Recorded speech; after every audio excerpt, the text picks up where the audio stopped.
Ernie Boy Abbamonte of the Gambino family, the Bergen crew. Selling drugs is a no-no in the mafia.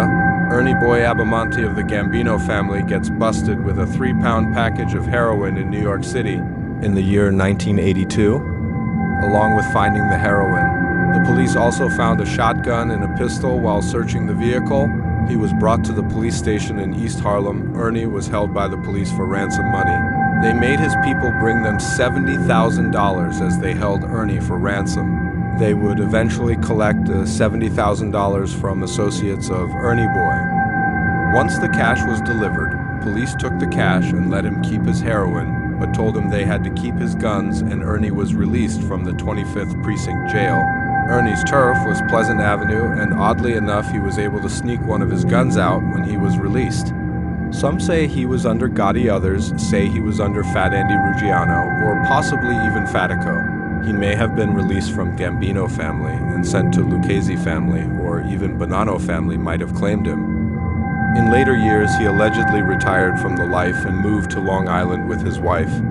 Gotti had a strict policy on selling drugs in his crew, even though his crew like Quack Quack and others sold drugs behind his back, even after being told not to sell drugs anymore, which led to the feds tapping Quack Quack, aka Angelo Ruggiero's daughter's bedroom phone, that Angelo thought it was safe to talk on. Little did he know, her pink fuzzy girl phone was wiretapped by the feds.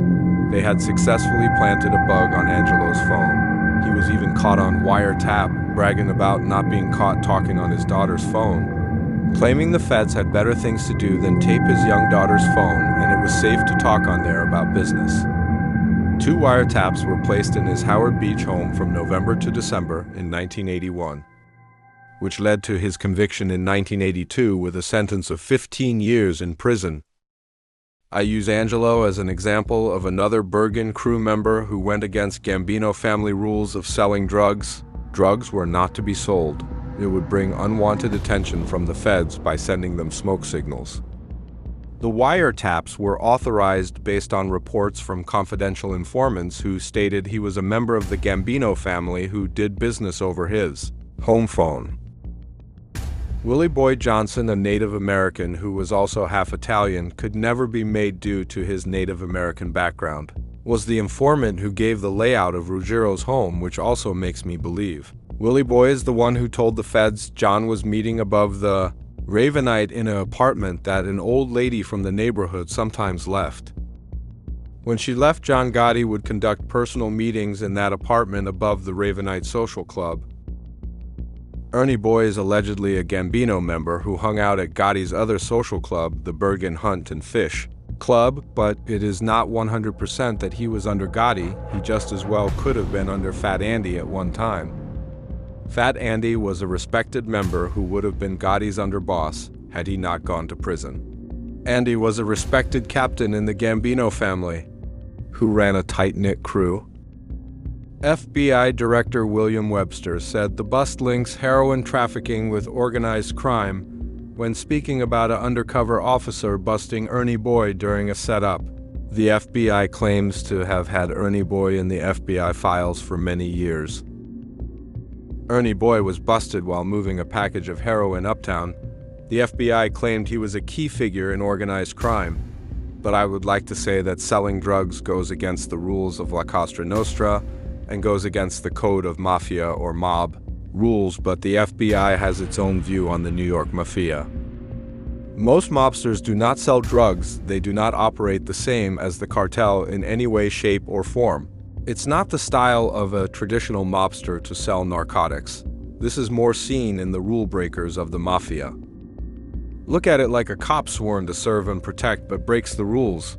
This is also seen in those that have sworn their life to the mafia code of silence known as omerta and every rule that is important in the code of the mafia.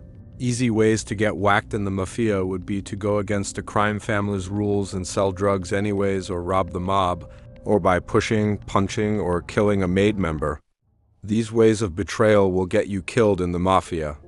The unsanctioned hit like the one Gotti and his crew pulled on Big Paul Gotti's former boss usually would have got someone in his position killed, and other families tried to whack him but were Unsuccessful, but did take out a decent portion of his crew for what he did, like his bodyguard, Bobby and his consigliere Frank DiGiaco.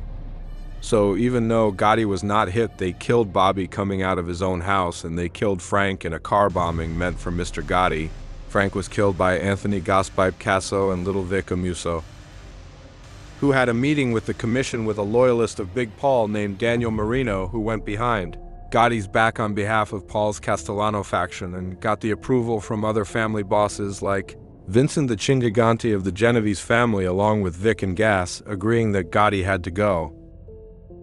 Unfortunately for the Lucchese crime family and Big Paul Castellano loyalists, along with the Chin and the Genovese family, Gotti would walk away from the war with Vic and Gas unscathed, and later Casso would turn into an informant and Vic would be sent to prison for life with the help of his ex-pal Casso. These men are rule breakers, but they never flipped, which is another no in the mafia: you rat, you die. So on one hand, you can't call Ernie or Angelo a rat, because they never took any deals with the feds or cooperated with the government against anyone or John Gotti, but they brought a lot of unwanted attention from the feds who, like the bosses, didn't tolerate drugs. Others, like Casso and Sammy the Bull Gravano, did turn rat, but Casso regretted taking a deal with the government as he felt they double-crossed him and did not honor the deal they gave. Casso: police thought they were slick by demanding ransom. This would just go to show you the guys you think are good guys are not the good ones at all. Sometimes the mob are better at protecting people and their own neighborhood than the authorities. The system is corrupt while pointing the finger at Italian Americans who pulled themselves up from poverty and from being in a bad situation. If you never had to pull yourself up in life, then you wouldn't understand the life and its core values. Italian Americans never wanted or asked for a handout. They did what they had to do to survive. Unfortunately, gangsters like Ernie would break mob rules. This is not traditional. Or how the mob is traditionally ran: the cartel sells drugs, street gangs sell drugs, but the mob just sees it as something that will attract the attention of law enforcement. So it's a no, just like being a rat can get you whacked, so can selling drugs. The Chicago mob is better at this, as they have these rules set in stone. The New York Mafia has had many issues with members selling drugs behind the boss's back. Some say it's because the bosses are secretly in the drug trade. This may be true for some, but not the traditional boss. He is against the selling of narcotics. But there have been many situations where a member of the mob or mafia has got addicted to drugs and was shelved or whacked or both because of this. Back in the day when you got shelved, they would whack you as well. It's never a good thing or good situation to be shelved by the mob or mafia. A lot of members who got shelved were ordered hit shortly after. The feds wouldn't pay attention till they noticed narcotics getting moved or too many bodies being dropped. Then this would embarrass them, and they would have to come through and clean things up on behalf of the government. It's when you embarrass the FBI, they come after you. Stuff like pleading the fifth is another thing they can't stand, and they will lock you up if you just do it over and over. The courts and the judge and the authorities all hate that. In a lot of cases, pleading the fifth backfired on La Cosa Nostra bosses, resulting in life in prison for some of them. Another gangster who got in trouble with Ernie Boy is Joseph Del Vecchio, aka Joe the Crow, who, while being set up, told agents they had a source to supply heroin. An agent stated that he had 3 partners. One was Joe the Crow, and the other at the time was unknown. Later it come to their attention it was a man named Guy Di Girolamo, who was selling drugs with his 2 sons, who allegedly distributed and fronted cocaine for the Crow. Till next time on True Gangsters of Yesterday.